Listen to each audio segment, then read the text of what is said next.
Hello. आज हम बात करने वाले हैं एक्सपीरियंशियल लर्निंग के बारे में। तो बड़ा सा वर्ड है एक्सपीरियंशियल लर्निंग, काफ़ी जगह अभी प्रचलित हो चुका है एजुकेशन सेक्टर में। तो थोड़ा डिकोड करने की कोशिश करते क्या है इसके अंदर, क्या क्या लेके ये वर्ड इतना प्रचलित हुआ है और एग्जैक्टली एक्सपीरियंशियल लर्निंग है क्या।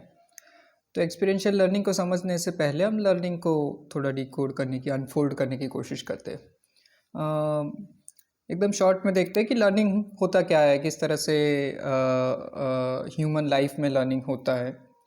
तो आपने रचनावाद या कंस्ट्रक्टिविज़म के बारे में सुना होगा कि जॉन प्याजे नाम के वैज्ञानिक थे। उन्होंने एक एक डिकोड करके बताया कि भाई हाँ, बच्चा जो होता है वो एक पूर्व ज्ञान लेके आता है और वो पूर्व ज्ञान स्कीमा के रूप में संग्रहित हुआ होता है। और जब कोई भी नई परिस्थिति, नया प्रॉब्लम, नया एक्सपीरियंस, नया माहौल उसको जब मिलता है तब उसमें से वो उस कीमा में कुछ चीज़ें उस कीमा के अंदर ले लेता है, अकोमोडेट कर लेता है, या फिर कुछ नई चीज़ बना के, मतलब नया स्कीमा बना के वो असिमुलेट करता है। ठीक है। तो ये अकोमोडेशन, असिमुलेशन होता रहता है और ये जर्नी चलती रहती है और उसी को लर्निंग कहते हैं। It is a life long journey, हम सब अभी वही कर रहे हैं। इस जर्नी को करने के लिए बहुत सारे अलग अलग माध्यम हो सकते हैं। उसमें से कुछ माध्यम की हम बात करें कि भाई जब हम कुछ मेकिंग करते हैं, कुछ बनाते हैं, ठीक है, आप लेगो ब्रिक्स में से कुछ बना रहे हो, आप कार्डबोर्ड में से काट के कुछ बना रहे हो, आप कुछ सिल रहे हो, आप कुछ आप पेड़ पौधों के साथ कुछ कर रहे हो, आप मिट्टी के साथ कुछ कर रहे हो, कुकिंग कर रहे हो। तो एनी एक्टिविटी ऑफ मेकिंग में से बहुत कुछ सीखना होता है, क्योंकि उसमें आपको बहुत सारी अलग अलग प्रॉब्लम्स के साथ, अलग अलग परिस्थितियों के साथ जूझना पड़ता है। तो ये जूझने में ये जूझने की उधेड़-बुन में ये लर्निंग होता है। वहीं अकोमोडेशन, असिमुलेशन होता है। ऐसे ही आप कोई इंक्वायरी कर रहे हो, कोई सवाल के साथ जूझ रहे हो, कोई सवाल के साथ एक जर्नी पे निकले हो, तो उसमें आपको बहुत कुछ सीखने को मिलता है। आप कोई प्रोडक्ट डिज़ाइन कर रहे हो, आप कुछ थिएटर प्ले कर रहे हो, आप कोई फिल्म बना रहे हो, आप कोई मैगज़ीन डिज़ाइन कर रहे हो, आप कोई पुस्तक लिख रहे हो, आप कोई टेक्निकल चीज़ बना रहे हो, आप घूमने जाने का प्लानिंग कर रहे हो। ये सारे जो प्रोडक्ट डिज़ाइन है या प्रोजेक्ट है जो रियल है, सही है, उसमें भी काफ़ी सारा सीखने का होता है। तो स्कूल में जो लर्निंग होता है या जो सामान्य तरीके से लिखा पढ़ाई वाला लर्निंग जो है या इंस्ट्रक्शन बेस्ड लर्निंग जो है, उससे ये एक्सपीरियंशियल लर्निंग कैसे अलग है। मैंने जो ये अभी बताया, making, inquiry, product, project, expedition, ये कैसे अलग है। तो भाई इसमें जो वो असिमिलेशन, अकोमोडेशन वाली जर्नी जो है उसको फैसिलिटेट किया जाता है, उसको सुविधाजनक बनाया जाता है। वो एक सबसे पहला इसका गुणधर्म है। दूसरा जो ये है, ये अर्थपूर्ण है, रसपूर्ण है, ठीक है, इंटरेस्टिंग है, मीनिंगफुल है, रियल लाइफ है।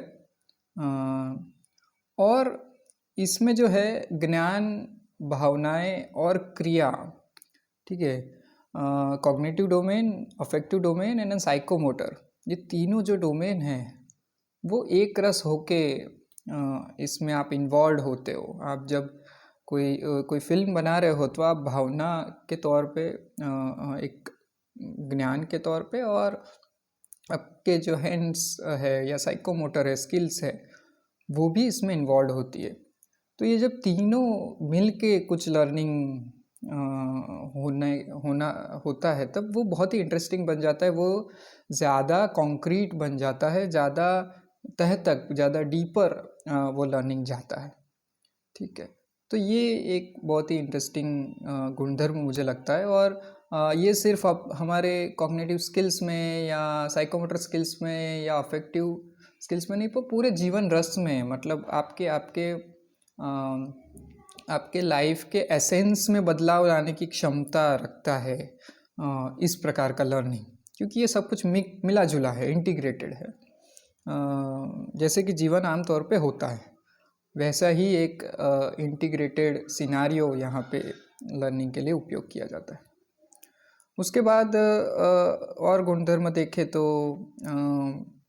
थोड़ा सा टेक्निकल या थोड़े से अभी प्रचलित वर्ड्स में जाए तो कि भाई इसमें 3 चीज़ें होने की संभावना है इस प्रकार के लर्निंग में, कि भाई इसमें 21वीं सदी की skills, collaboration, creativity, problem solving, ये जो सारी स्किल्स है, कम्युनिकेशन, ये सारी स्किल्स सीखने को मिलती है, क्रिटिकल थिंकिंग।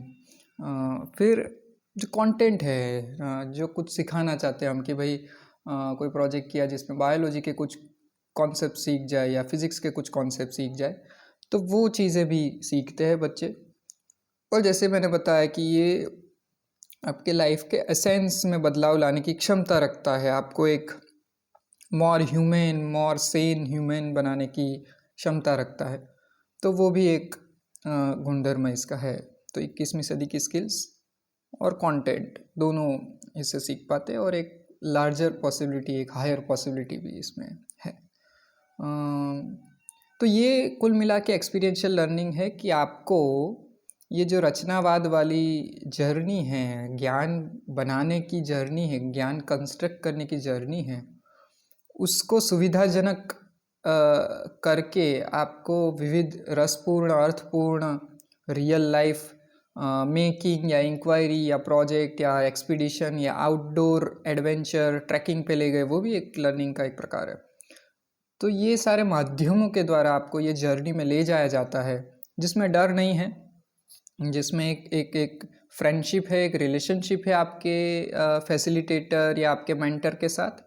आपको स्कैफोल्डिंग किया जाता है, आपको सब कुछ एक साथ नहीं दिया जाता, टुकड़ों में धीरे धीरे करके आपके पूर्व ज्ञान के अनुसार आपकी जर्नी में धीरे धीरे आपको आगे ले जाया जाता है। तो ये पूरा कैनवास है एक्सपीरियंशियल लर्निंग का।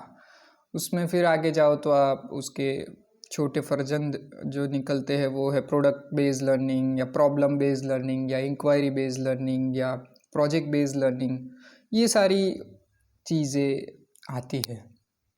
पर in short it's a journey of constructing your own knowledge from your experience, from your reflection, from your whole involvement। तो ये कुछ बातचीत है। आई नो बहुत सारा मिक्सअप किया है मैंने बातें, शायद लीनियर वे में नहीं भी गई है, but I just wanted to share what I am thinking nowadays. So thank you so much for listening. Bye.